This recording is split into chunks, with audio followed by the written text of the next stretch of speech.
Thanks for your patience. We'll get started in 1 minute.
Hello, everybody, and welcome.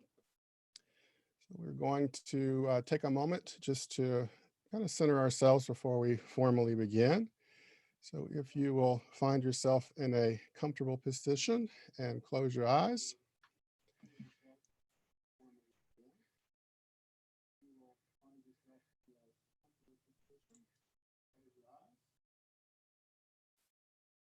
And as you're closing your eyes, settling in to a comfortable position and beginning to direct your awareness to your breath.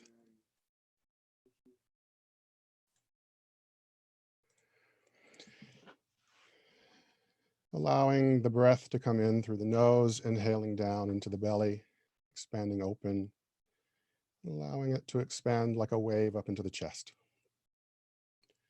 And as you exhale, reversing that, chest becomes small first, navel moves back towards the spine, and continuing to invite the breath.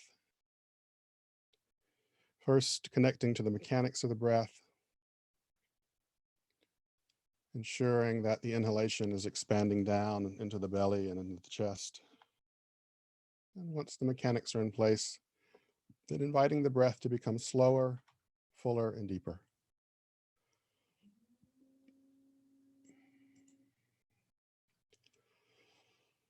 As the breath slows down, inviting the breath to become slower, more expansive, more relaxed on the inhalation,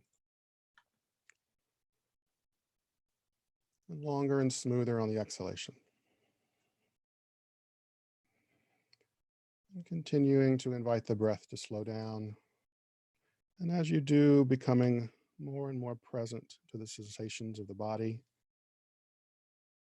the sensations of the breath. And on the next complete inhalation, imagine drawing healing energy as liquid light from the earth, inhaling it up through the feet, inviting it up to the top of the head, filling the body out to the fingertips. As you exhale, allow it to wash back down through the body, draining stress and tension, sending it into the earth. Repeating that at least 2 more times. Inhaling to fill, exhaling to release the day, And a third time if you haven't already. Filling. And as you exhale, releasing anything else that remains.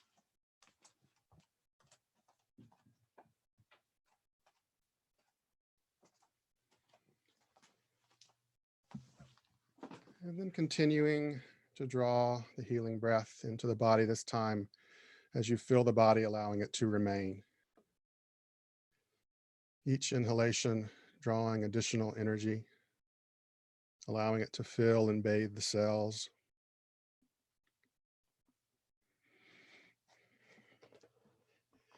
And taking a few breaths to open, to receive, to relax into that energy as it continues to bathe the cells, purify, cleanse.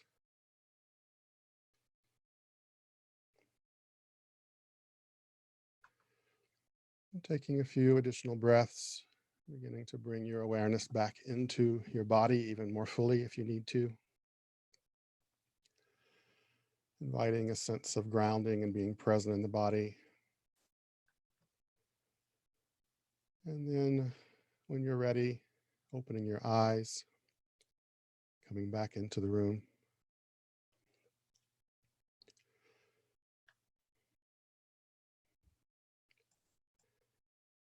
And as you're coming back, I welcome you all officially again. Thank you so much for being here. I am Jeff. I know many of you people on here, and some of you may be meeting me for the first time as well. But I'm Jeff, Jeff Craft, or Kali Das, and I have been in the spiritual healing world for at least 30 years. The first 7 of that was a lot of intense self-study, and then I began more formally working in the field about 27 years ago as a healer and evolving into various forms of teaching. For those that don't know me very well or don't know my story, about 17 years ago, I met a man named Chris who became my guru. And once I began to work with him, I began to more formally study Advaita Vedanta and non-dual approach to Tantra Yoga. And as I entered that world under the guidance of a teacher, I began to expand my studies, really focusing a lot more on the teachings that are connected to those traditions. So Vedic astrology, Ayurveda, and of course the spiritual aspects of yoga in various different branches and forms.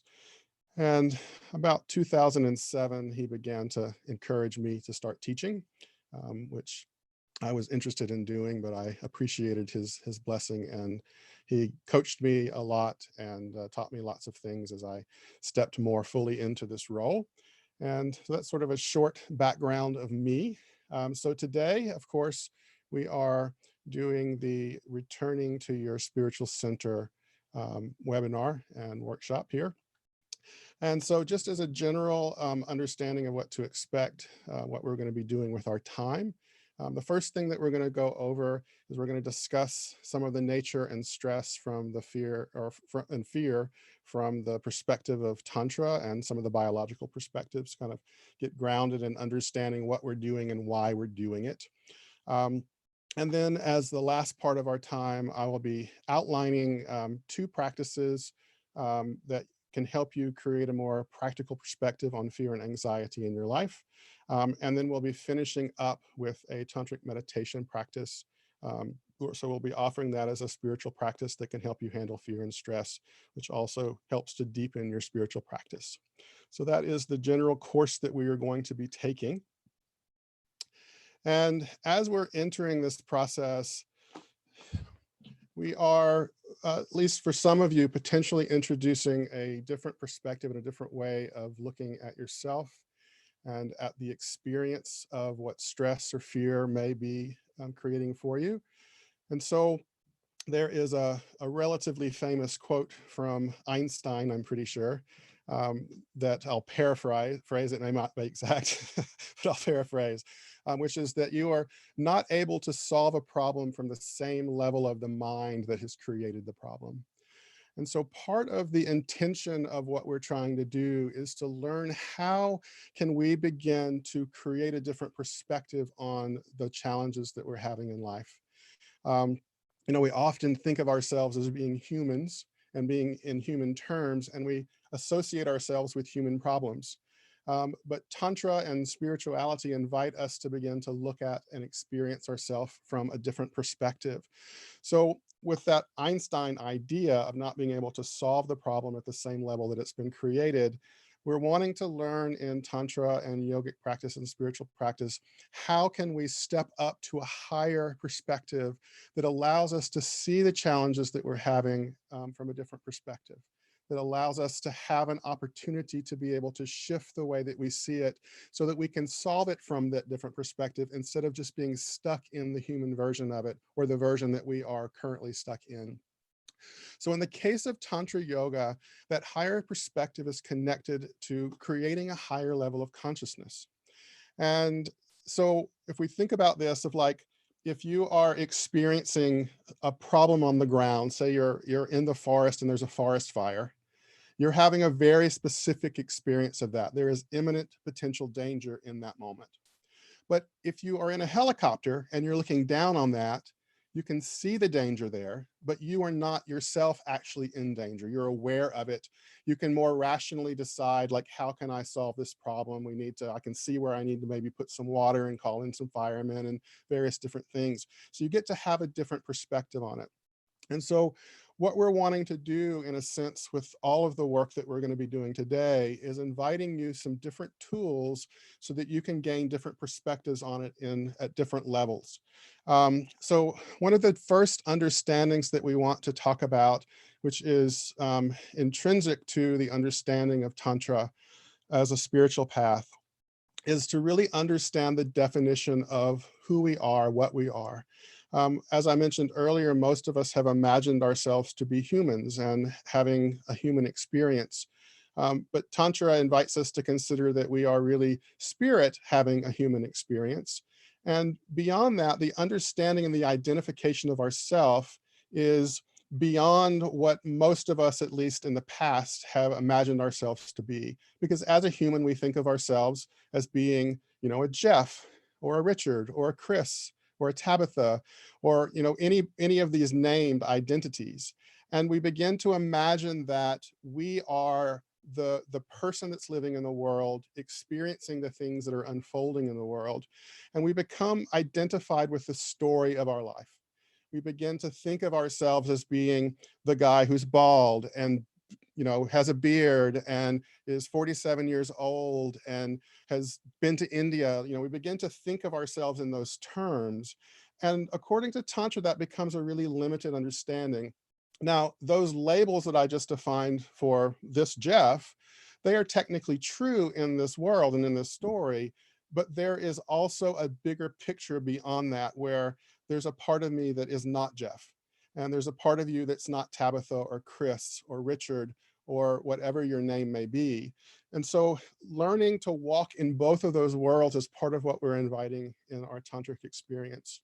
And so at the deepest level of understanding who and what we are from a tantric perspective, our true self, not the Jeff, not the Tabitha, not the Brit, but the true self is defined as being pure consciousness, pure awareness. So there's a part of us that experiences and witnesses beyond the identification of our thoughts and our story and our mind and our body.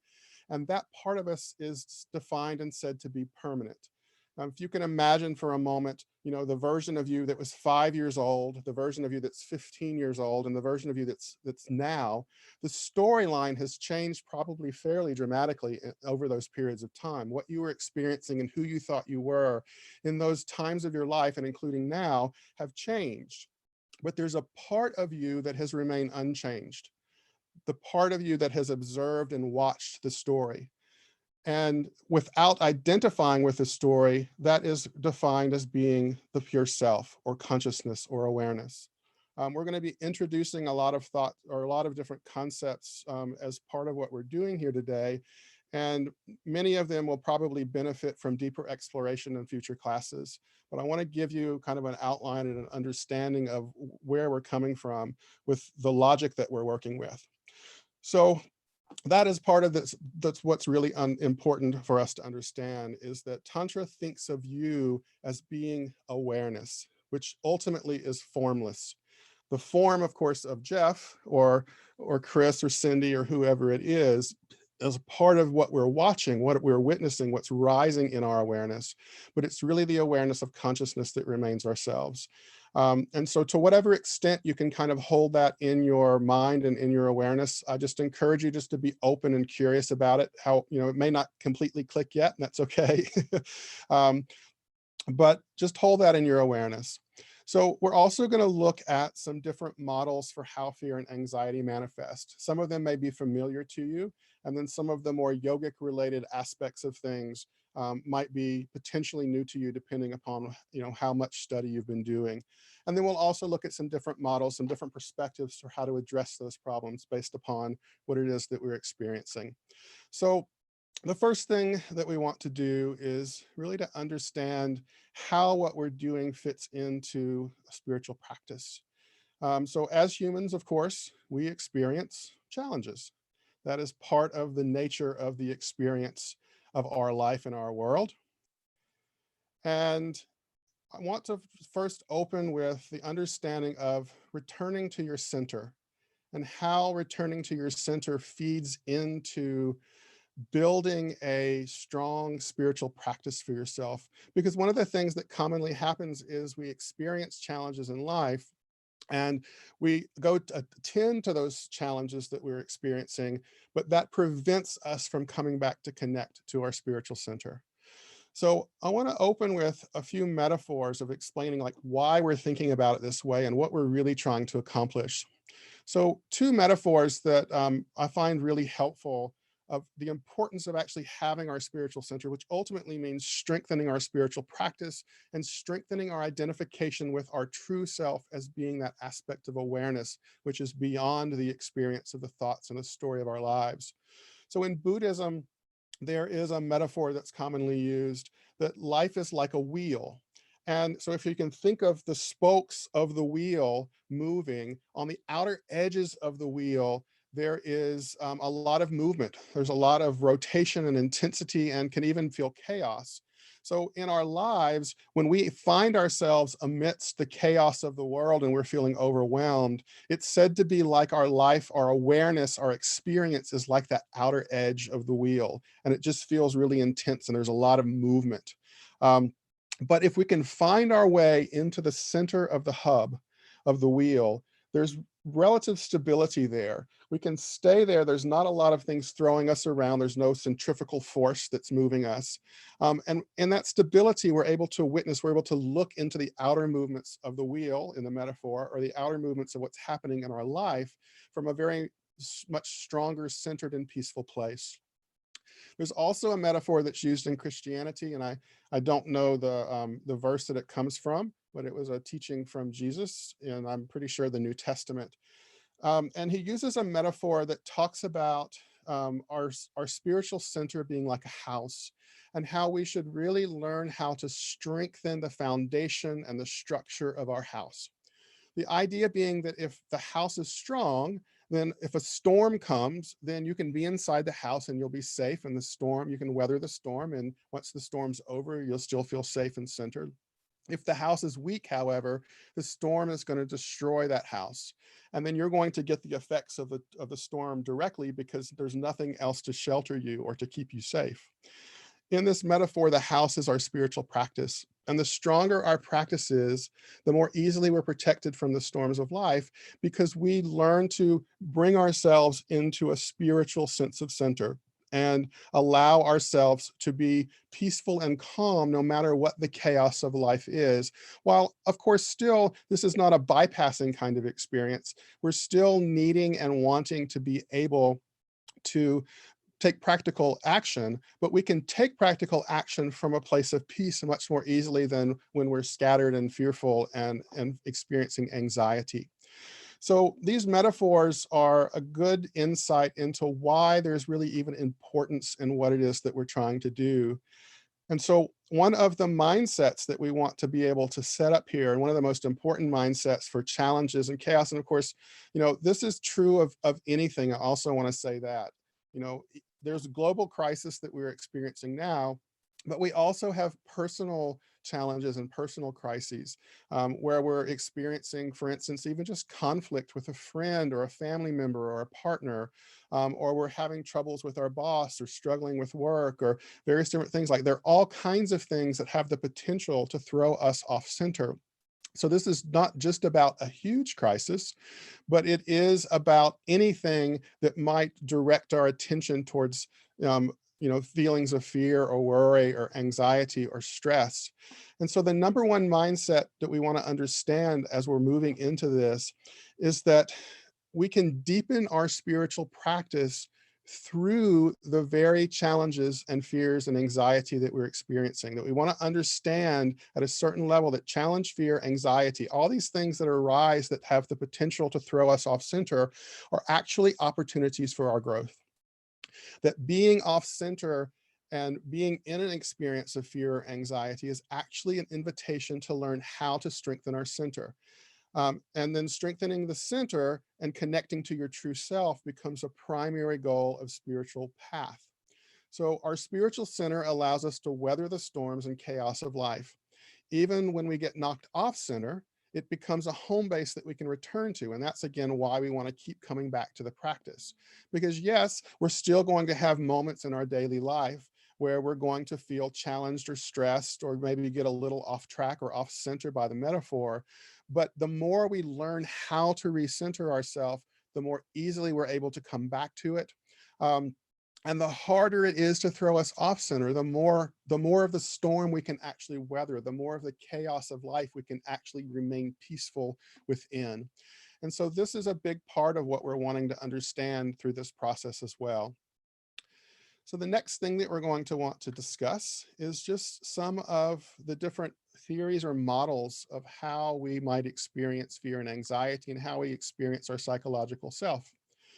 So the first model that I want to go over is the 3 levels of the brain. And some of you may be familiar with this, but there are the idea that as an evolutionary process of animals up to humans, that there are different parts of our brain that are activated at different times. And so even as humans, we are said to have 3 levels of brain. The first is a reptilian brain. And this part of our brain, part of our psychology, is very much focused just on survival. It's that animal instinct to fight and flight, or freeze kind of mode, where it's really completely about the protection of our well-being and our safety and our capacity to stay alive. Um, and so, the old idea, like an animal being backed into a corner that kind of comes out fighting, that's the reptilian brain that we have, the part of us that if it feels imminent danger is willing to fight or to run, or might just becomes overwhelmed and kind of freeze up. The next level of the brain is the mammalian brain. And this is adding a level of social interaction and emotional connection. So we can kind of think of the mammalian brain as being, domestic animals, especially like cats and dogs, where there starts to be a bit of more of a connection, a more of an emotional kind of sense of happiness or sadness. Um, and so, of course, we as humans also experience this level. And then, of course, the human brain, the thing that separates us from the animals, so to speak, is the ability to have a higher cognitive function. This allows us to have complex thought organization. We can benefit from things like research and understanding complicated processes and plans and organizing our lives. And of course, all of that's really beneficial.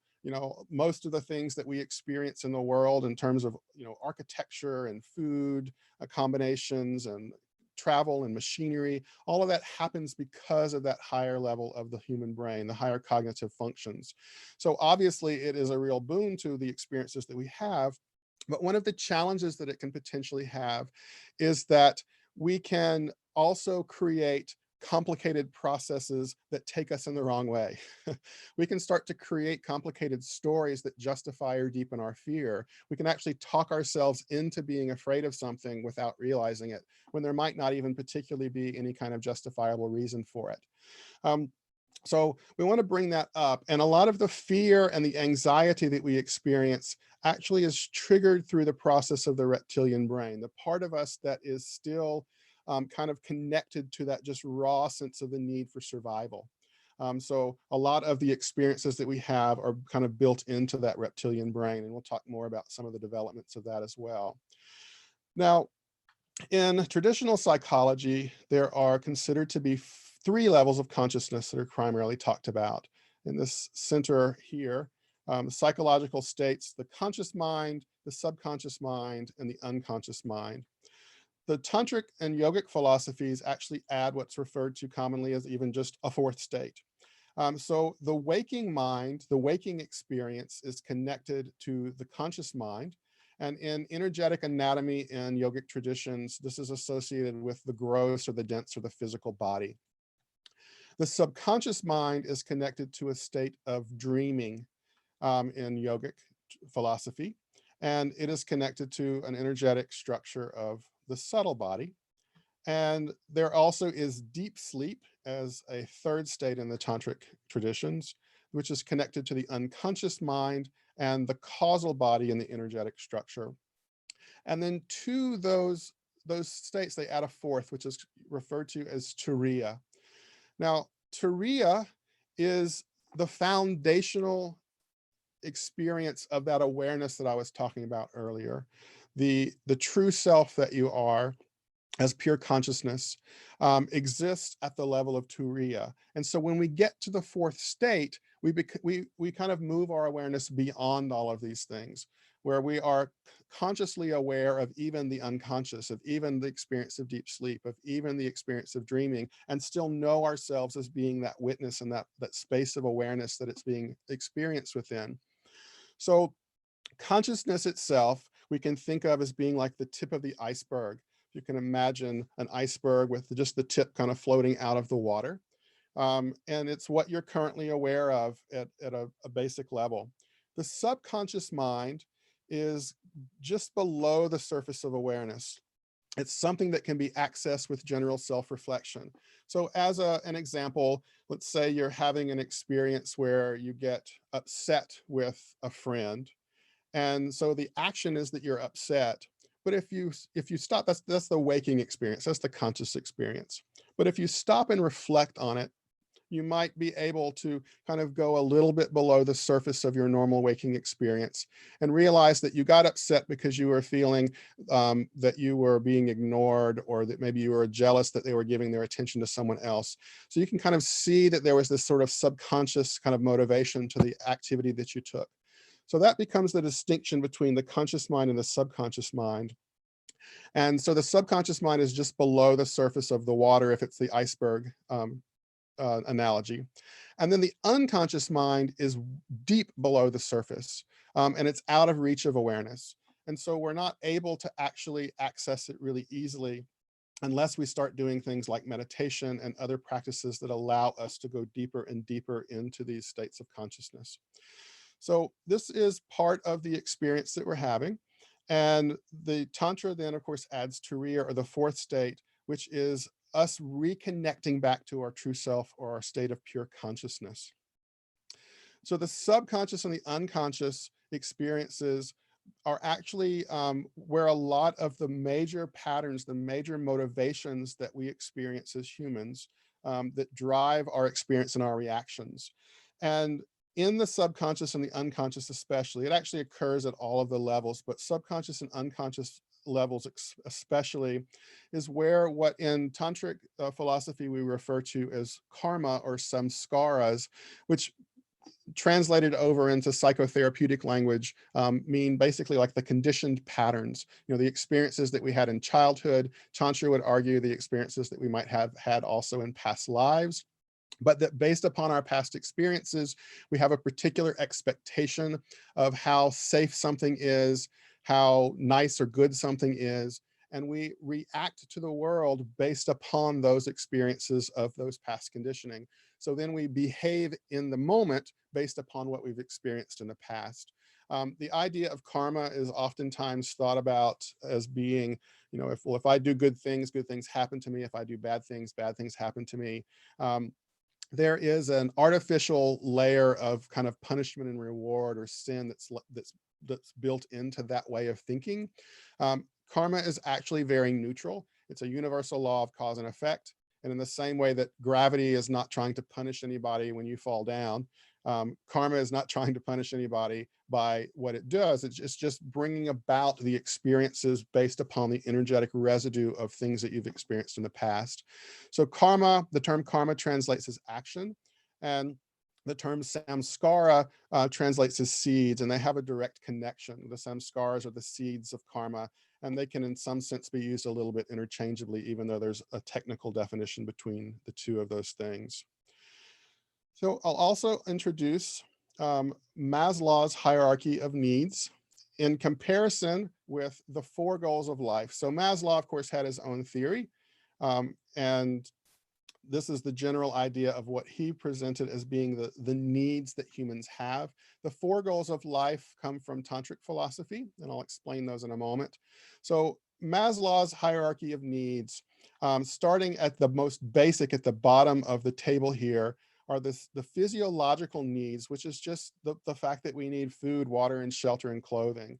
The idea being that if we don't have this met, then it's hard to focus on any of the higher needs.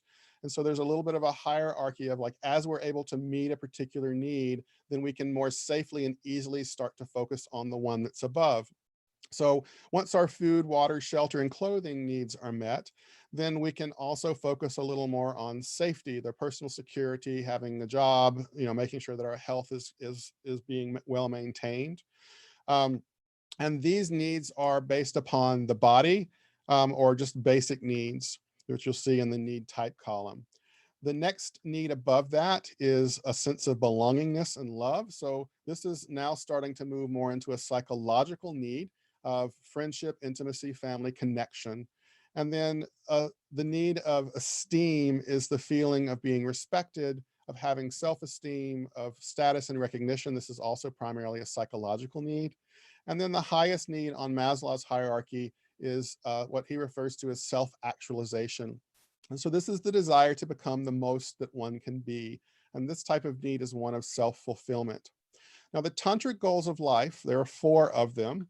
One of them is called artha. This is our capacity for wealth, but also our security and safety. So it's most connected to the 2 lower Maslow needs. There's also one called Kama. Most of you have probably heard of the Kama Sutra. Kama references desire and pleasure. And so this is also one of the tantric needs. And so our need for love and belongingness, for having fun, for social interaction, for pleasure, for romance, for intimacy, all fall under Kama. And so there's a little bit of a layer of Kama that's also connected to esteem in terms of social recognition and social connection at that level.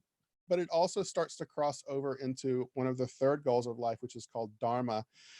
We tend to translate this as being having a sense of purpose in the world, having right action and purpose that's aligned with ourselves and our true self. So Dharma is commonly connected to the kind of work that we do in the world or the career that we might have. But having a sense of fulfillment at that level of what we're doing in the world, having a sense of purpose with what we're doing is also connected to esteem, and also begins to move into this experience of self-actualization, where we're wanting to become the most of what we can and fulfill our higher ambitions at the level of Dharma. Self-actualization has the potential to cross over into moksha. So moksha translates as liberation. And on one level, at the level of self-actualization, for instance, it's just anything that we can do to improve our self-knowledge and self-awareness. So fulfilling ourselves with our higher ambitions in life have a certain level of moksha to it. But the highest intention of moksha is actually for us to attain self-realization or to have that higher experience of spiritual practice that leads us to a deep and direct experience of our true self or nature as awareness of consciousness, as I mentioned earlier. So Tantra would add a higher level of need above even self-actualization for spiritual fulfillment or self-realization. And that is the core essence of moksha. Now, like the Maslow hierarchy here, the same theory applies in the tantric goals of life, which is that the first three are artha, or a secure sense of security, kama, pleasure, connection, and dharma, sense of purpose. That those are important needs for us to meet as a spiritual being having a human experience. You know, the human part of us especially really needs to have some fulfillment and connection at those levels. And once we get those needs met and we don't feel the anxiety of having to be safe, and the anxiety of not feeling connected to other people, and the anxiety of not feeling like we have a purpose in life, once those three needs or goals of life have been fulfilled on a certain level, then it gives us the stability and the center to be able to focus on the deeper aspects of moksha, of that spiritual recognition. So Tantra believes that moksha is actually the most important of all of the goals of life. But unless we fulfill and have some balance and harmony in the other three areas, it's hard for us to be able to focus on the spiritual path at the same time, because we're too busy focusing on making sure that we're getting food and that we're taking care of, you know, the conflicts that we may have, or the lack of intimacy that we may experience in our lives. So that's an overview of those topics. And then it all kind of comes together in yogic philosophy under what are referred to as the 5 koshas. These are also known as energy bodies. It literally translates to sheaths. And so we can briefly kind of go over, this is the highest, most subtle level. It's called Anandamaya, which is translated as the bliss body or the spiritual body. And this is that bridge to self. It's a higher level of consciousness that exists within our experience of self. And the tantric state is connected to deep sleep and meditative awareness, and psychologically it's connected to the unconscious. The Vijnanamaya is the astral body, or the higher mental body. This is where the higher mind and awareness of psychic and causal experiences arises, and it's connected to the tantric state of dreaming and connected to the psychological state of the subconscious. Manomaya is the mental body and the emotional body. It's awareness of our mental and emotional processes. It's connected to the dreaming and the waking state, and it's also connected to subconscious and conscious states. There's that place in between, like the example I described earlier, where you can have a mental process and go a little bit below and like recognize your motivations or why you might have behaved a certain way. So at this level, there's a crossover between the two. And then the pranamaya is the pranic, or the energy body. And this is primarily the energy that runs the physiology of the body and allows for experiences of sensory impression. This is connected to the waking state of consciousness.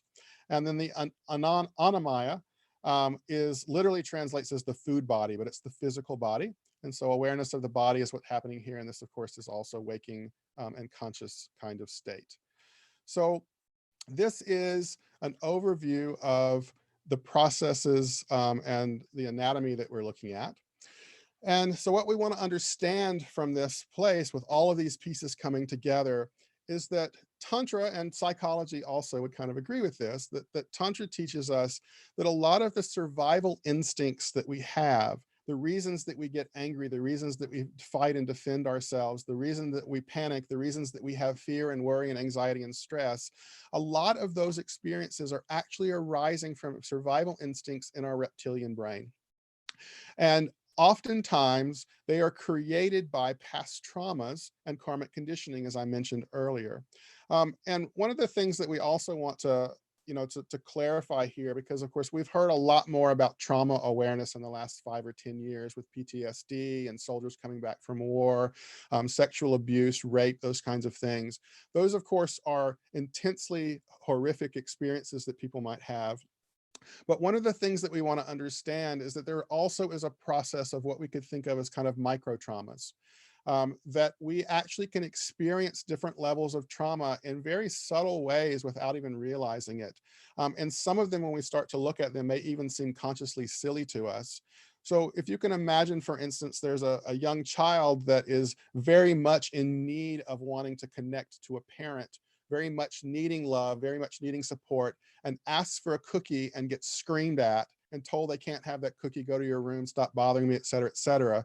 There's the potential that a micro trauma could enter into that experience, a sense of rejection, a sense of not feeling loved or not being loved, a story that could arise around mommy not loving me that could end up getting also locked into the nervous system and into the reptilian brain as a trigger. Um, so it happens in lots of subtle ways. And so I want you just to understand that when we talk about trauma, we're not just talking about the big things that we hear about. We're talking about all of these different ways that we have been conditioned by the experiences of the past.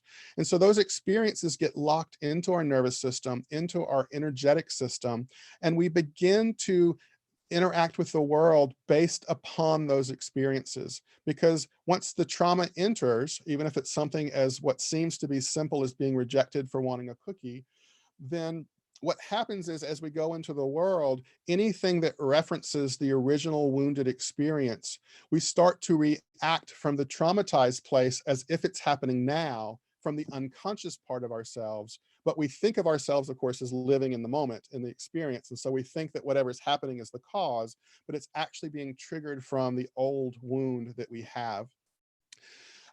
So the karmic conditioning, or those past traumas, are created because there was something that didn't feel safe to us or didn't feel good to us. But at the time, we didn't have the resources to be able to handle it in a proper way. And what we're going to be talking about as part of the practices is how can we start to handle these things in real time, but also eventually start to kind of wash away the layers of the old things that haven't been resolved yet. I kind of think about the experiences of even micro trauma, or the conditioning or the karmic conditioning that we have, as being kind of like layers of the onion. That, as we were born in this lifetime, if you want to believe that there are such things as past life karmas, we're kind of born with a particular set of layers. Um, and or if you want to just look at it from the experience of being born as a child, that each experience that we have, when we have that sort of little bit of micro trauma, the experiences that we have that we don't quite understand, that we're adding little layers of the onion to the experience, taking it out further and further.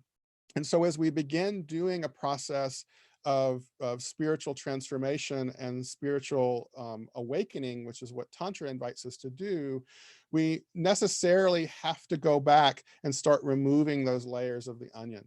Sometimes we might access something that's been really deep, that's kind of on the unconscious as part of the process, but we're also kind of thinking of it as like a maintenance program, in the same way that you might, once a week go dust your furniture.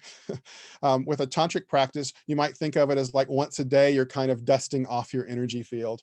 And as you're doing that, you're removing more and more layers of what some of these potential experiences may have been. So the karmic patterns remain active at the level of the subconscious and unconscious mind. And this means that certain challenging life experiences remind us of those unresolved traumas, as I mentioned earlier. So it brings up those past unresolved karmic patterns, but they still remain unconscious. And so that nervous system is still, experiencing that. Now, it's said that karma itself, as in terms of the way we experience it, karma typically first enters our thought process. Like that's where we typically notice. So even the thoughts that we have are kind of conditioned by our karmic way of thinking. Um, so the cause at conscious and subconscious level is thought patterns, or the story that we create based upon our past experiences. And then the emotional and the physical body react to those things. So if we can change the thoughts, if we can change the belief patterns, if we can unwind the unresolved karmic patterning, then that will also change our emotional reaction. And you can even do a little experiment in this moment right now and just think of something that is really unpleasant and horrible, maybe a bomb going off and killing some people somewhere. And kind of, as you think about that, notice what kind of inner experience you have, what inner reaction you have to your body. You'll probably notice at least some subtle level of contraction to it if you're paying attention, depending upon how sensitive you are and how seriously you're taking the thought. And then contrast that with something that's really joyful, maybe a very happy time in your life, or hanging out with friends and having lots of laughter, or some moment of great success that you've had in life. And again, notice kind of what the experience is in your energy or in the sensations in your body. And if you have the moment to do it either now or later, you should be able to notice some different feeling that's actually happening. There's a physiological and an energetic response based upon the thought that's actually happening and how attached we are or how much we actually believe the thought to be true. And so when we're having an experience of fear or worry, we're really believing that it might at least possibly be true, or maybe we're convinced that it really is true. And therefore our nervous system and our fight or flight responses are all kicking up based upon past karmic conditioning. But a lot of the things that we're afraid of aren't really even realistic. Now, of course, there are dangers that are worthy of our attention, but a lot of the patterns of just the triggered things of just suddenly being angry with someone are oftentimes triggered by these old unconscious patterns. So the cause at the subconscious and unconscious level are karmic patterns associated with survival needs, love and belonging, and our sense of self-esteem primarily. So those lower three levels on the hierarchy for Maslow are typically where a lot of those things are being triggered. So Tantra teaches us how to clear out these past karmic patterns so we can return back to the present and not react from those past karmic influences. As we clear these patterns, we learn to experience a greater sense of peace, love, and joy because we become more centered in the experience of our true self. So the true self that I've already defined as being pure awareness and pure consciousness is also defined in the yogic traditions by a term that's referred to as Satchitananda. You may notice Ananda from different spiritual names. So you may also notice it from one of the names of the koshas, the Anandamaya kosha. Ananda itself translates to bliss. And so the nature of self, according to Tantra, as Satchitananda, is a compound word of three. So there's Sat, which is truth or consciousness itself. And then there is the Chit, which is the experience of being. And then there is Ananda, which is bliss. So we are Satchitananda as consciousness, being, because we are aware of ourselves as existing as consciousness, and also filled with the nature of bliss, love. So there's a dynamic experience of love and bliss that is experienced at the level of consciousness beyond even a body bliss, a sense of body pleasure. That's just a sense of overwhelming freedom and peace. And so that's what we're trying to reconnect ourselves back to.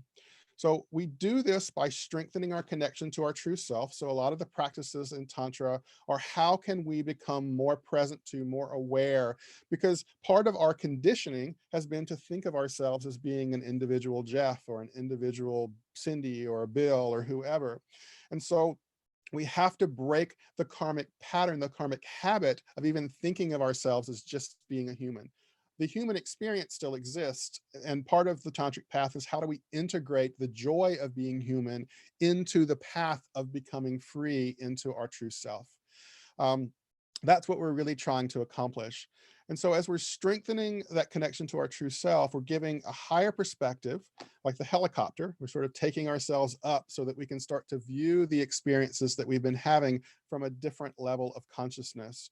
And this allows us to gain a more objective perspective of the inner workings of our karma and the subconscious and unconscious patterns that we have. So over time, we are presented with opportunities to purify this karma through various practices and shifts in mindset. And the general process is a strong layer of personal transformation and spiritual awakening, and is connected to many different practices that work on different ways of the different layers of karma. So as you probably know, there are lots and lots of different types of yogic practices. If you've been around for a while, you've probably heard of Hatha yoga and Tantra yoga and Karma yoga and Bhakti yoga and Gnana yoga, Raja yoga. And then that's not even talking about specific practices within those of meditation and mantra and various different things. Each of those things, like I've heard people argue about, like, Bhakti's the best. No, Hatha's the best. Each of those different branches of yoga serve a specific purpose. They address a specific part of our karmic makeup that allows us, when we're using it, or if it's just the right tool for us, to address the karmic patterning or the needs of spiritual awakening that we might have based upon our karmic situation. So for instance, Hatha yoga starts by really being present to body and sensation. So if that's where a lot of our karma is, and many people are going to have that because we've been in bodies for a long time, then that's going to be a place to start working on the experience of that and evolving it actually out of the body, which is one of the things that's not talked about a lot in popular understanding of yoga. But it's not just about physical health and physical well-being and flexibility and strength. There's actually an evolution out of that of becoming more aware of the subtle energetic experiences and starting to become more connected to the energy that's flowing. And it actually evolves into Kundalini practice, that we're trying to purify the energy channels in the subtle body as a way of preparing to awaken Kundalini. And then for another example quickly is Bhakti yoga, which is oftentimes associated with singing songs to the divine, doing mantras, doing worship kinds of services. Bhakti is about devotion. And so it's a way of developing a stronger sense of truth within our emotional being. How can we learn to have love and a devotion and kindness and compassion? We first connect to that with a process of devotion towards God, but we begin to expand that in the way that we treat ourselves and we treat others. And so those are just a couple of different examples of how those pieces start to fit together. We don't have time certainly to go over all of them, but I wanted to give you a little understanding. So the next thing that we're going to do is I am going to go over 2 different practices that you will be able to do at home. For time purposes, I'm not going to have everybody walk through it right now because it would take it probably at least 20, 30 minutes to do it. But I'm going to go over the outline of the process, and you'll be able to get a handout to be able to work with this after today's session. But I'll go over the process so you understand what we're doing and why, and then we will finish up. I'll be guiding you into a tantric meditation for the last part of it. So that's where we're going to go. I will say before we get to the actual process, just to remind you that part of what we're trying to break out of and to understand, which means we need to be aware of what's actually happening inside of us. Awareness is really the key. Awareness is our truth. It's our true nature. And it is actually by accessing deeper levels of awareness that we are able to evolve, to heal, to transform. If you remember the listing of the koshas, the Anandamaya kosha, which is the most subtle of the koshas, the bliss body, is connected to the unconscious. And part of what's actually happening in tantric yoga is we are continually purifying the energetic and karmic layers of what's happening so that we are going deeper and deeper into the unconscious. We're actually trying to make what has been unconscious conscious. And once we can do that, there's no longer a separation between our waking experience and our unconscious experience. We can unify it into a homogeneous experience of just pure awareness, pure consciousness. And that begins to free us so that we're not living this kind of split reality without even knowing it. But we start to understand everything as being consciousness. We all start to understand that our pure self as awareness and consciousness can't be harmed by the experiences that we're actually having in life. The fears that we imagine can happen, like Jeff can get hurt, but the deeper self of awareness cannot be harmed in any way. Like even if Jeff were to die, drop over dead right now, the awareness that has been experiencing Jeff will still go on. And so that becomes part, again, of our understanding of what we're trying to process through this. So the understanding of that human nature is a desire to feel comfortable. That is what most of us are trying to accomplish unconsciously or subconsciously. We're wanting to feel safe, we're wanting to feel comfortable, we're wanting to feel pleasure. And so what most people do, again, unconsciously or subconsciously, is we tend to seek out pleasure and things that we enjoy, things that we think that we like, and we tend to avoid pain and discomfort. And so that becomes part of our unconscious motivation in many cases of how we are interacting with the world. Is if something feels like it'll be pleasurable to us, we're all about it. And if something feels like it might be uncomfortable for lots of different reasons, even giving a speech on stage can feel uncomfortable to people. So they might avoid giving the speech because they don't want to deal with the fear. What Tantra invites us to do is to understand that level of interaction with the world, of chasing pleasure and avoiding pain actually amplifies the process of suffering. Because if we get something we like and we lose it, that causes suffering. If we get something we don't like, it causes suffering, and we lament about it, which makes it even more suffering because we're just going over and over in our mind about how we hate it. So the natural reaction that we have of chasing pleasure and rejecting pain actually amplifies and prolongs the experience of suffering. So we're wanting to learn how to handle it from that different perspective. We want to understand what it is that's actually happening and how can we do it differently from a different level of consciousness. So this is a place to just remind you that what we're wanting to understand as a core mindset is that the challenges, the fears, and the anxiety are actually opportunities for our growth. When we understand it from a spiritual practice perspective, it's an opportunity for us to strengthen our spiritual center, to strengthen our connection to our true self, and to learn how to weather the storm of these challenges. Over time, through the process of Tantra, we're able to handle more and more intensity and still remain in our center. And that's part of what we're trying to unfold and trying to develop within ourselves. Now, as a general mindset for dealing with worry and fear, we also want to recognize that the root of our worry, fear, and challenges are often connected to our karmic patterns that are created from past experiences, subconscious and unconscious patterns, as well as triggered fight, flight, freeze responses from our reptilian brain. So that's, again, where these things are happening.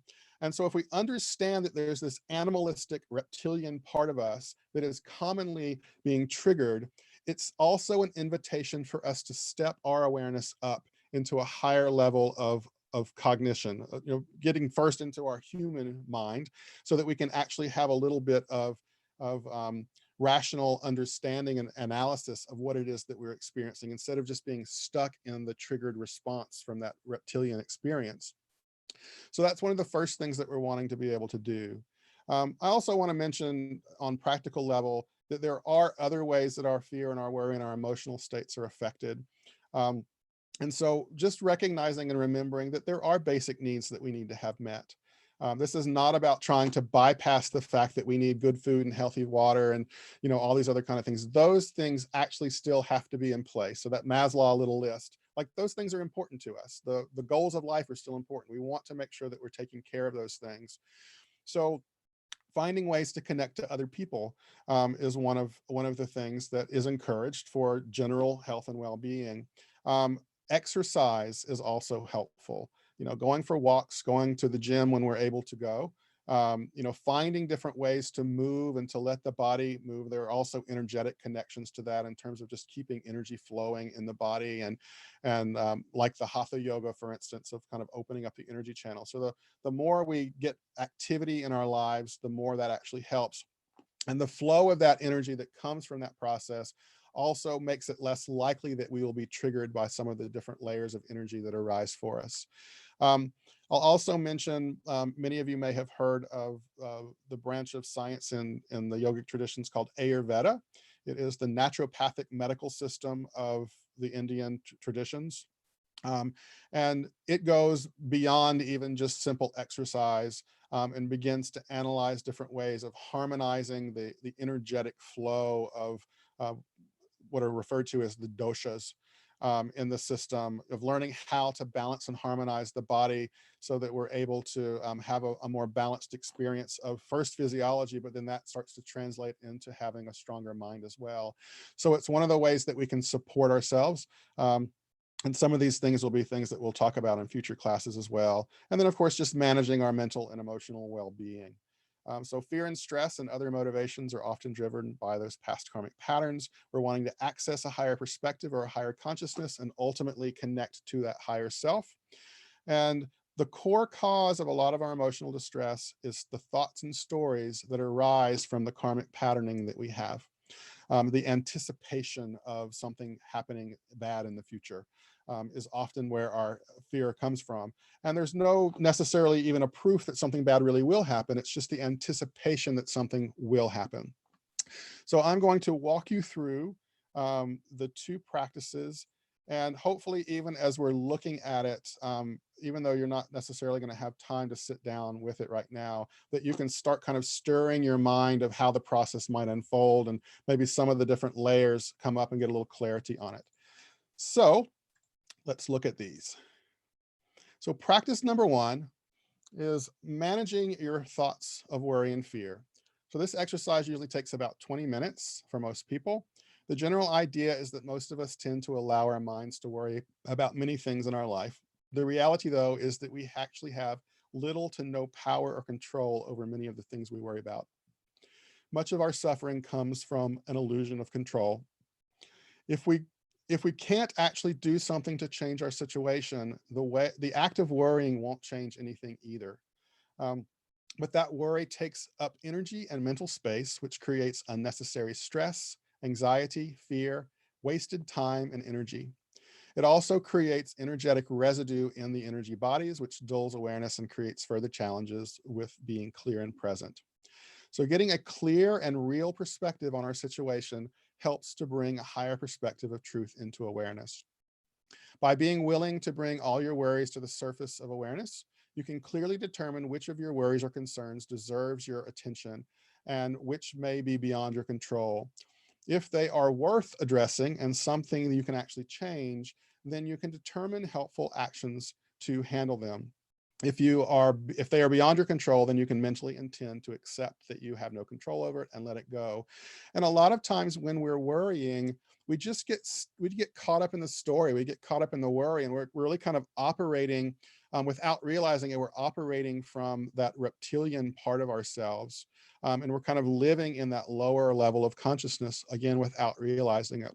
And so this practice is an invitation to start stepping your higher consciousness up into at least your human level of brain so that you can really analyze and look at it. But we're also wanting to learn how to access the higher consciousness, the higher spiritual self, and that center that we're talking about as well. So step one of this process is bringing your worries into awareness. So typically you want to put a timer on for 10 minutes. And during that 10 minutes of time, you're going to write down everything that you worry about in every area of your life. Don't think about or analyze what you're writing, just let it flow. So write down your worries about your job, your home, your health, your relationships, your kids, your finance, your family, the state of global affairs, anything else that comes to mind, and let yourself go anywhere that you're experiencing worry or fear. Get it all out on paper. And then once that's done, you're going to move to step two, where you're going to categorize them. So after you've got your 10 minutes of writing, you want to separate them into two different categories. So take another page of paper, write a line down the middle of it. On the left side, you can put things that I can control, and on the right side, things I can't control. And this again allows you to step into that higher level of awareness of being like in the helicopter and really trying to look at it from a very logical, rational, clear perspective, where you're not so immersed in it and attached to the experience of feeling uncomfortable, but you're starting to look at it from a different perspective. Because remember, most of these things start at the level of the mind. So we want to see, like, are our thoughts and our stories even justified? And can we do anything about it?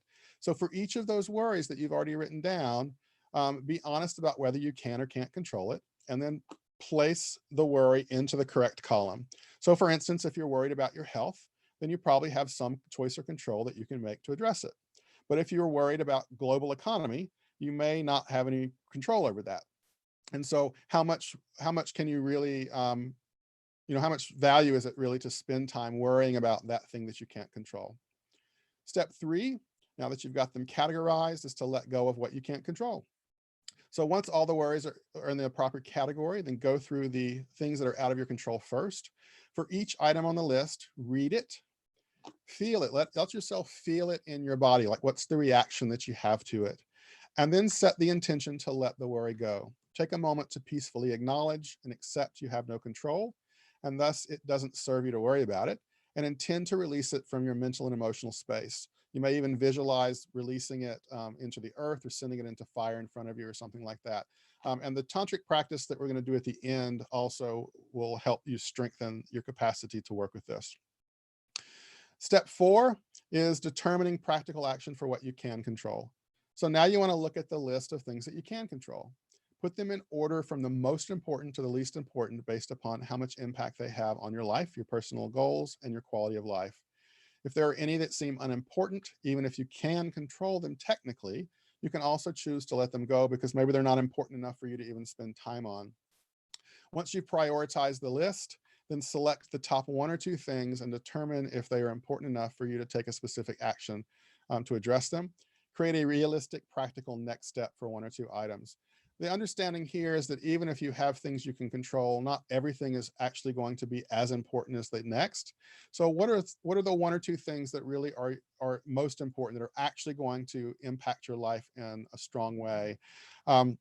And then you can mentally set aside everything else so that you don't have to worry about those things. I mean, you can just focus on the one or two things that really feel like they're going to have the most impact, and then find a practical step for you to be able to do it. So if you're worried about your health, for instance, maybe a practical step is to start going on a walk every day. That's something that you can do.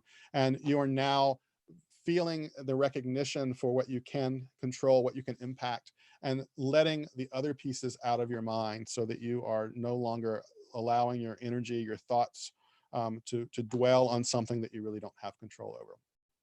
So that is the first practice. The second practice gets a little more specific. And so this is managing specific nagging thoughts or fear and worry. So this is something that you can use kind of just in any moment that you're feeling a specific worry or fear come up. You can also use it after you've done the first practice and maybe there's one or two things that are still bugging you, even though you've intended to release them, maybe they're still showing up. So they just may need a little bit extra awareness brought to them. So if those specific fears remain, or new specific fears arise, then we want to address those by accessing a higher perspective to gain clarity, and then working through the process of logical self-inquiry. So I encourage you really with the first practice too, but with this one also, just to get centered, take some breaths and kind of center yourself, and try to relax out of whatever, attachment to emotional or mental state that you may have. And then the next step is to affirm that you're okay in this moment. This again is inviting a reality check for you of really allowing yourself, because again, a lot of the fears and worries we have are based upon a projected outcome in the future. They're not necessarily about what's actually happening in this moment. So this step is an invitation to honestly reflect on what's true in this moment. So check in, reflect on the following questions. In this moment, am I safe and out of the way of immediate harm?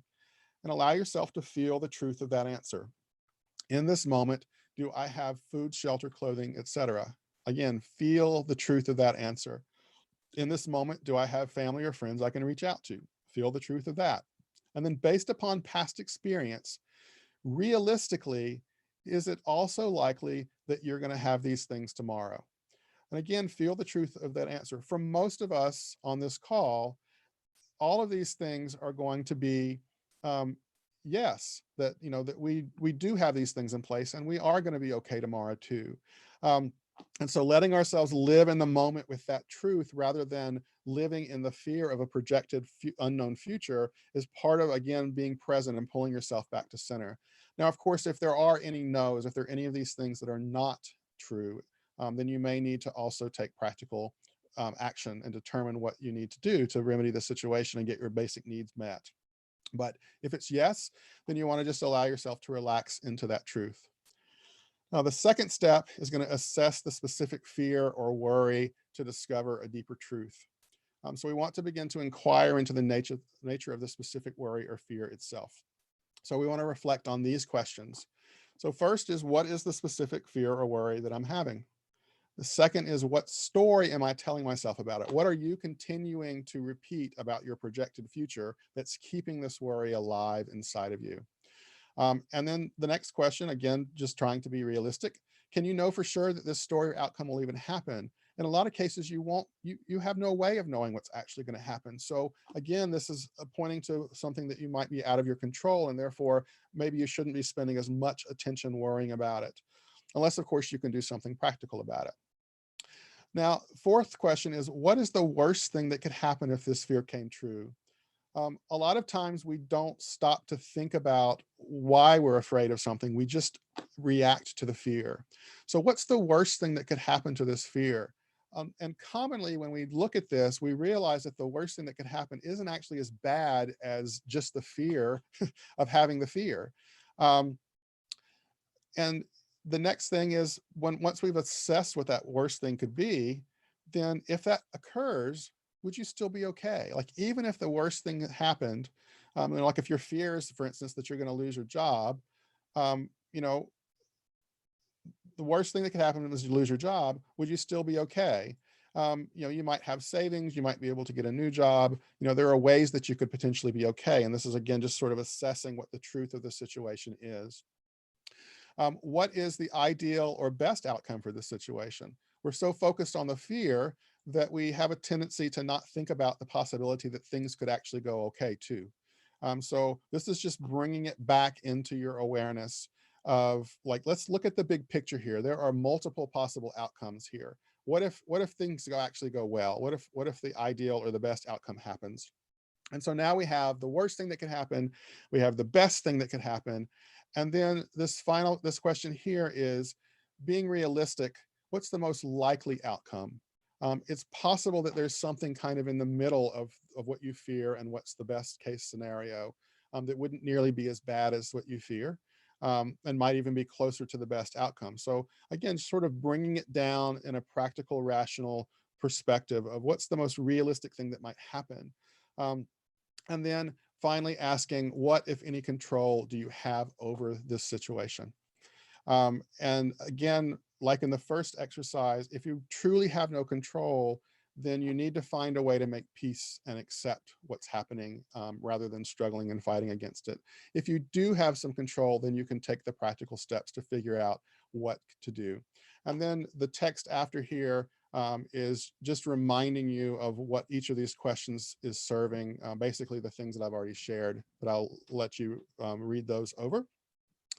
And then this is going to outline the tantric practice that we are about to do so that you'll have that in written form. So that is the process that you can work with in your own time. And hopefully, as you step through that, you can kind of see the logic of how that could be helpful. And I think also when you sit down to really do it, you'll start to see how the pieces come together. Most people find that there's a lot of freedom that begins to arise as they start to really be more realistic and practical about what it is that they're experiencing, as opposed to just living in that fear. So the last thing that we are going to do is I'm going to guide you through the tantric practice, give you a little bit of information about that, and guide you through the tantric practice. And so I'm wondering if we might want to take just a 5-minute break before we do that. And we are going to go a little bit over the original time that I had thought about. And so hopefully that'll be okay for everybody, but I thought everyone might want a little restroom break. Or we can continue to go forward if everybody's okay with it. We've got still 30 people on the call, so it may be hard to take a vote. So I can see a handful of you. Is everyone okay with just going forward, or would you like a little break? Just go forward. Go forward. Okay, we'll go forward then. All right, so I will briefly explain kind of the process of what we're going to be doing.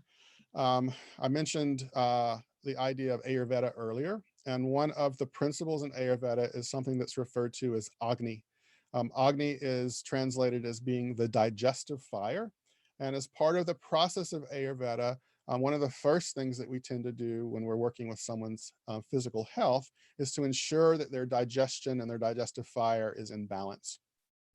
The idea being that if the digestion is not balanced, then the food that we eat has a tendency to create what's referred to as ama, especially if the digestive fire is weak. Ama typically translates into the idea of toxins. And so if the food is not digested properly, it creates toxins. One of the physical, scientifically known versions of toxins that we might think of would be cholesterol. High cholesterol comes from improper digestion at that level.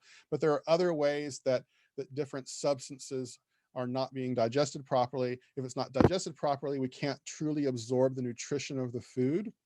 And so we end up with sort of muck instead of quality nutrition. But what's not talked about as much is that principle of Agni actually extends into all of the layers of our experience. So there is an Agni at the level of our emotional experience. There's an Agni at the level of our mental process. There's an Agni at the level of our psychic capacities, et cetera, et cetera. So what Tantra extends and talks about as well is that our capacity to be able to digest experience is equally as important. And so I have been talking about the nature of ourselves as awareness and consciousness. And it is within our own consciousness, within our own awareness, that sometimes compared to a metaphor of the sun, that there is this innate capacity of Agni that is built into awareness. And so by allowing ourselves to utilize that principle of Agni and awareness, we can learn how to digest the experiences that we have. Because if we have a really stressful day and we aren't able to process out the stress that we've experienced at work or with our family, et cetera, then that begins to clog our emotional and mental channels as well, and potentially impact our physical health.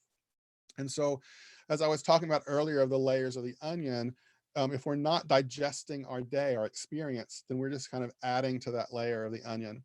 And so the process that we're going to be working with is kind of taking this metaphor and infusing it into a meditative experience. So in order for us to be able to digest experience, we have to get to a place of what's referred to as, I refer to as witness consciousness. We need to be able to see it from that helicopter view, where we're not telling a big story about it.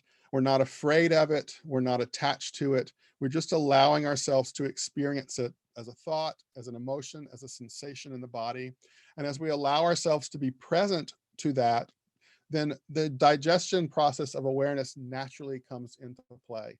As long as we're not fighting it or resisting it or telling a story about it, then we can dissolve the experience. And again, this topic is something that will need to be addressed more deeply in future classes, but I want to just give you that overview of the idea of it. So we're wanting to be able to digest experiences, and most of us are flooded with undigested experiences. We need to kind of clean out our energy bodies and our consciousness and our mind and all these different places. And so what you will notice as you do this is that there is the possibility that there will be undigested experience from recent times, even something that's happened today. And there's also, of course, the potential that you'll run across undigested experience from the past, even subconscious, unconscious kind of patterning that might show up. And so the strength of learning how to just be a witness and to understand and experience from that higher perspective what's happening is part of the process that we're learning how to strengthen our center here as well. So we're learning how to train ourselves to be more present through our day overall as we continue to do this. We're learning how to keep our consciousness and our energy fields clear as we're doing this on a regular basis. And as we start to remove some of the first layers of what's happening today, then we have the capacity to start clearing off layers of the past as well, which starts to whittle away the layers of the onion. So that is the general principle of what we're trying to do. And I will guide you through a meditative experience of this process as part of a training you how to think. And like most practices that we do, even internally or on the mat, as it's sometimes called, we're wanting to learn how can we translate that out into the world. So it's not just about how can you do this, in however many minutes it takes you at home, but how can you start to experience life from this perspective as well, so that you're digesting experience even as you live in the day, during your day. All right. So from here, let's go ahead and have you get yourself settled. I encourage you to sit up as part of this process. And if you need to stretch for a moment or stand up and kind of shake it out before you settle in, feel free to do that.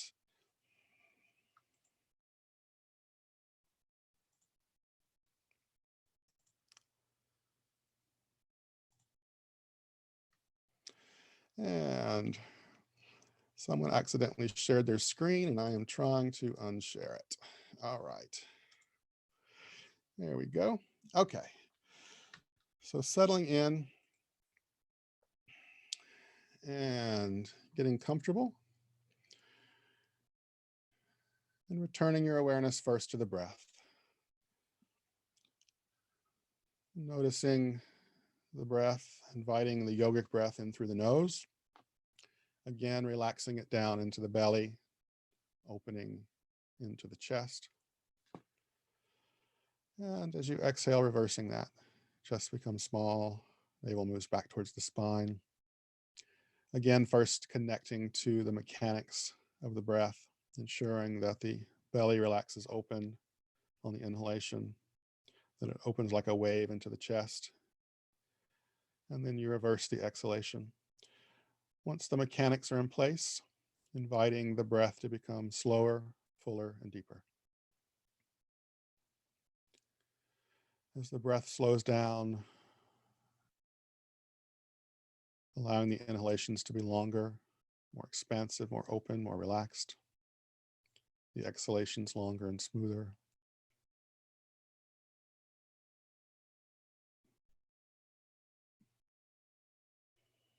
And continuing to invite the breath to be slower, fuller, and deeper. As the breath slows down, imagining the mind slowing down, the thoughts slowing down, becoming more and more present to the body, to sensations, to the breath.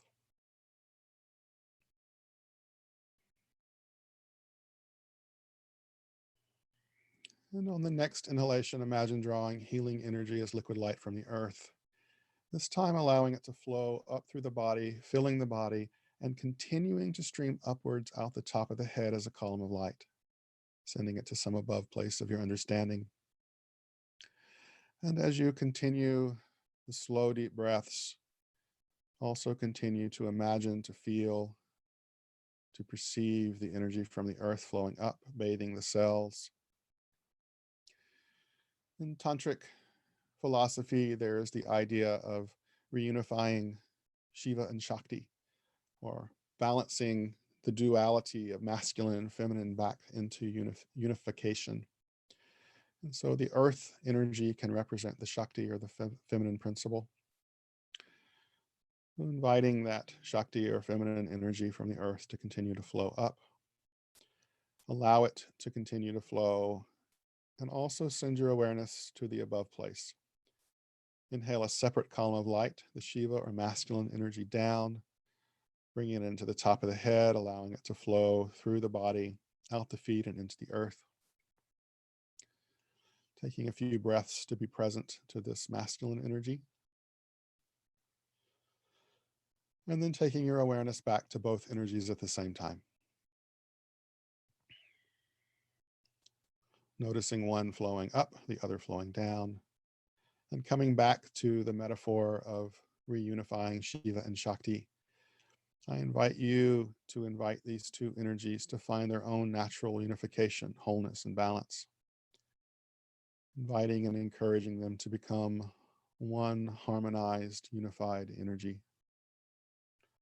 Bringing your awareness, your body, your emotions and mind also back into that harmonized balance. Continuing the breath, imagining, seeing, feeling the harmonized, balanced, unified energy, opening through the body, the nervous system, the cells, into the subtle bodies of the energy, emotional bodies, mental body, the spiritual body, permeating all levels of consciousness. And once that unified energy has moved and been invited into all these spaces, I invite you to begin to connect to and create what I refer to as witness consciousness. Allowing yourself to move your awareness into the body of sensation, of emotion, thought, and being like the helicopter above it, where you're just observing what is there, but you're not in it so deeply that you are affected by the thought, the sensation, or the emotion, but you are aware of it from a safe distance. And begin to allow yourself just to be curious about it, relaxing into being curious. And as you do, I invite you to also open what I refer to as an inner smile. Connect to an inner sense of joy, of love, reminding you that joy and love are your deeper true nature. And you may be able to drop into just a feeling of smiling, of being happy, and notice the shift in your energy field, in your inner state.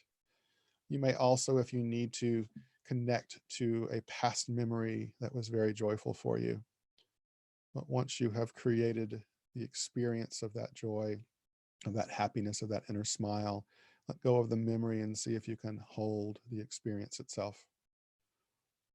Feeling of the inner smile. Now moving your awareness into your belly. Begin to connect to or imagine connecting to the principle of Agni, the digestive fire. You may notice it as a small fire in the belly, or even just a spark or a flame of digestive fire. And as you continue your slow, deep breaths, begin to imagine that the movements of the breath in the body are fanning that flame, that you are slowly stoking the fire with the breath, building from spark to flame, fanning more to spread the flame into a small fire,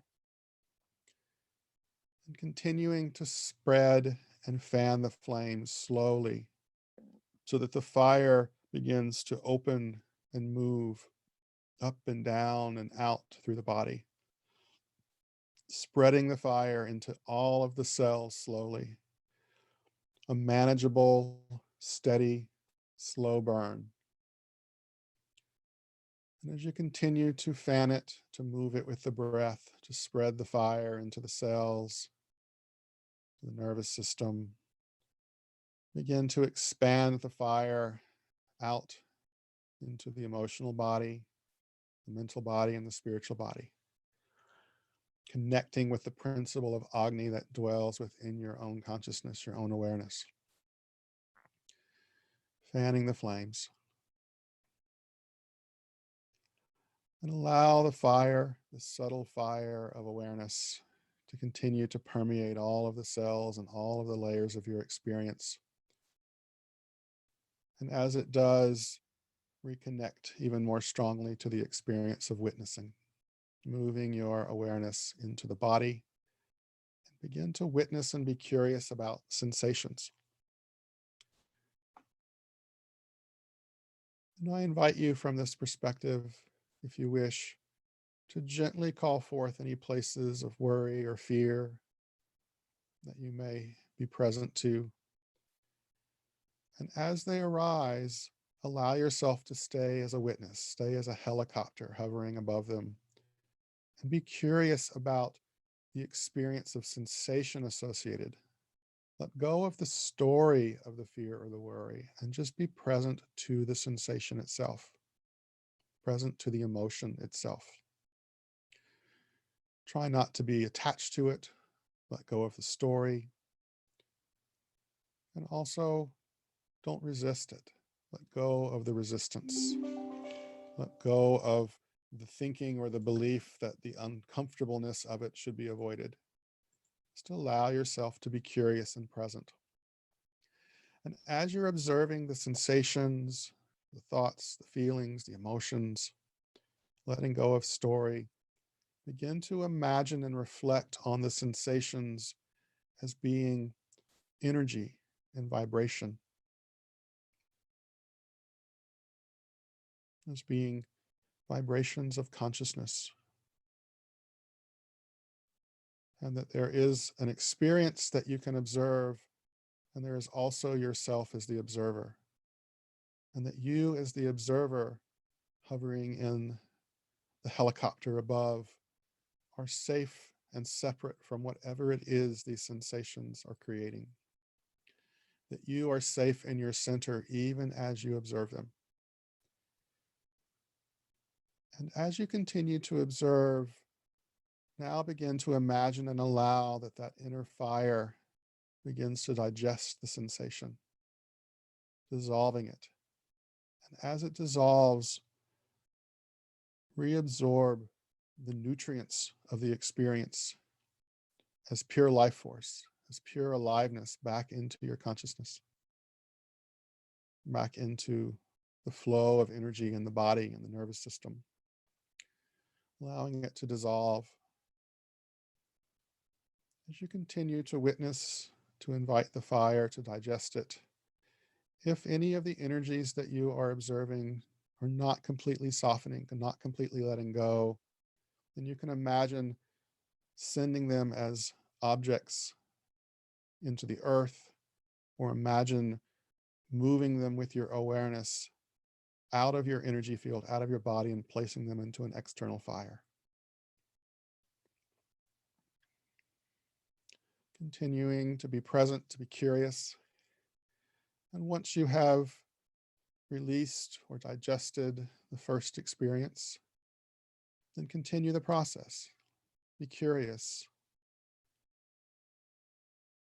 Allow yourself to gently be drawn to any other place of awareness that calls your attention, any sensations or emotions.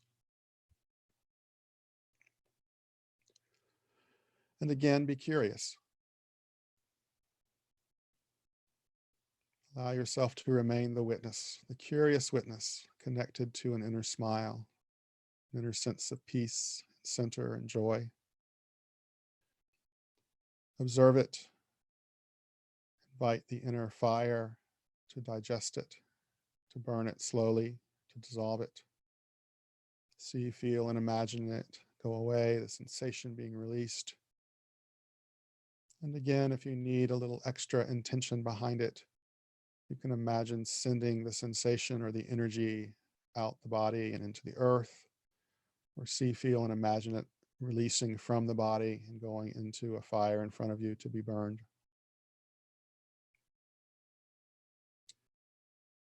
Continue to remain curious and open. And repeating this process one additional time. Allow your awareness to gently flow to any place that calls its attention as awareness. The next sensation, the next emotion that is present. Again, be curious. Be present to it. Let go of the story. Experience it as energy and sensation, as vibration, happening outside of your own self as awareness, but allowing you to directly witness it as well. Inviting it to digest, to dissolve into the fire, and receiving it if it does, softening into the freedom as it dissolves. And if it needs additional assistance, again, you can imagine releasing the sensation as an object into the earth, or imagine it leaving the body and going into a fire in front of you. Continuing to be present. And now just be curious about the sense of center, of peace, of connection that you may feel. Strengthening your connection to the inner smile, remaining curious about the inner experience of joy, of peace, arising within yourself, within your awareness, within your consciousness. And strengthen the inner smile, strengthen the connection through your intention to your own self as awareness, as consciousness, your higher spiritual self, however you imagine it right now. Connecting to that part of yourself and intending to draw it even more strongly and fully into the body, into the nervous system, into the energy fields.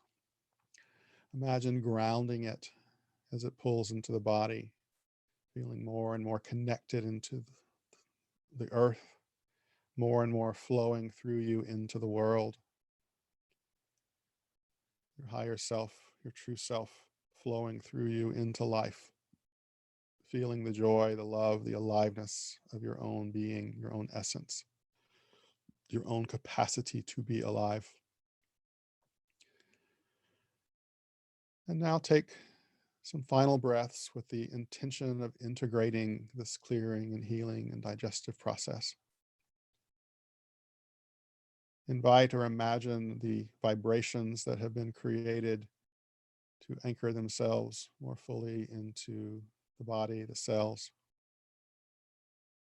Expand that vibration out into the energy bodies, the emotional, mental, and spiritual bodies. And begin to expand the inner smile. Expand a sense of joy and aliveness and peace and centeredness and connection to your higher nature in this moment. Allow yourself to return fully into your body and think internally and feel the truth of I am safe. I am present. I am joyfully alive. Feel that as being the truth in this moment. Stay connected to that feeling. And when you're ready, slowly opening your eyes and coming back into the room. Observe the room around you from this same perspective. An inner smile, thinking, I am safe. I am present. I am joyfully alive.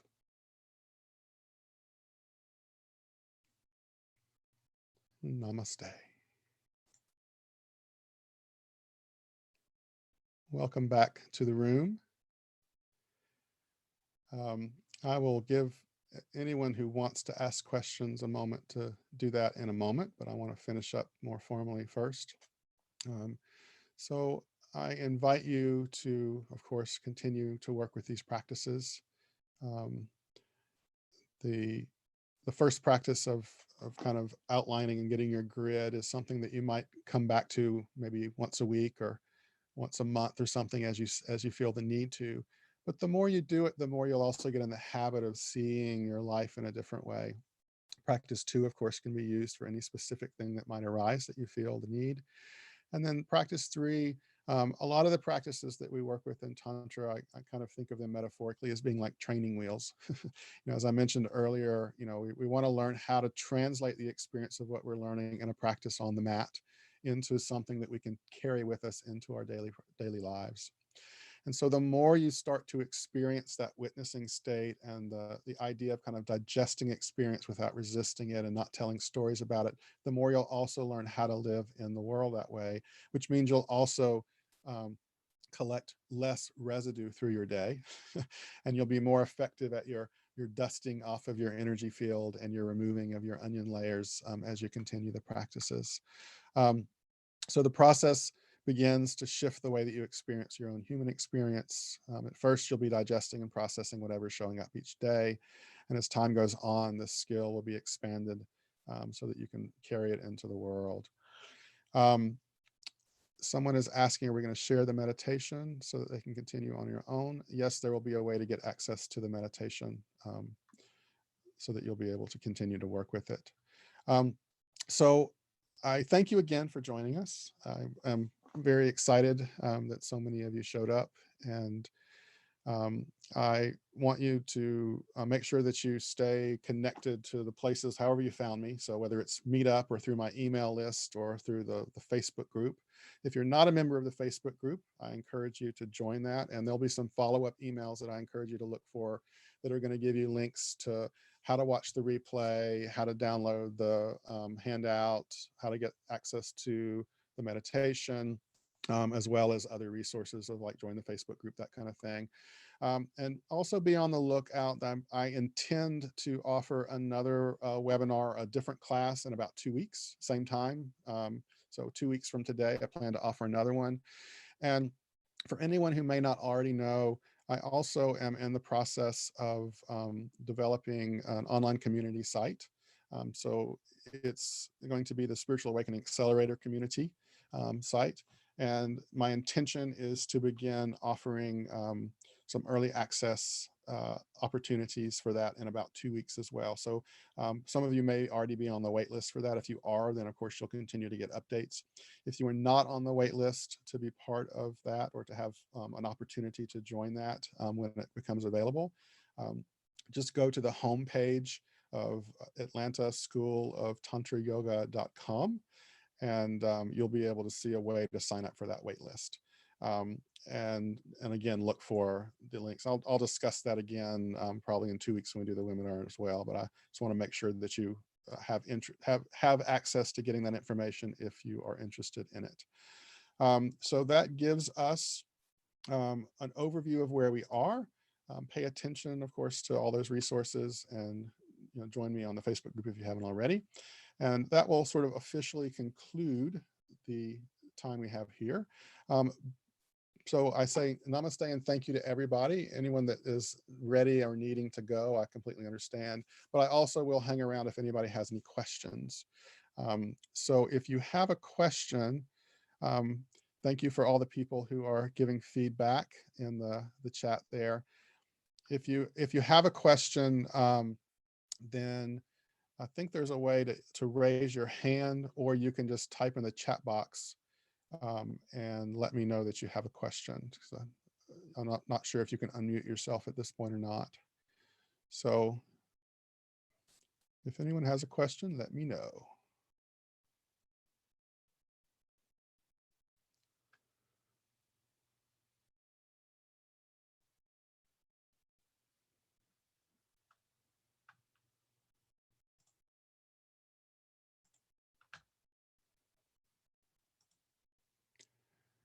Does anyone remaining have a question? No? Okay. I don't think there is. So with that in mind, I think we are finished. Again, thank you all so much for being here, and I look forward to the next time we have a chance to connect. Thank you. Namaste. Bye-bye.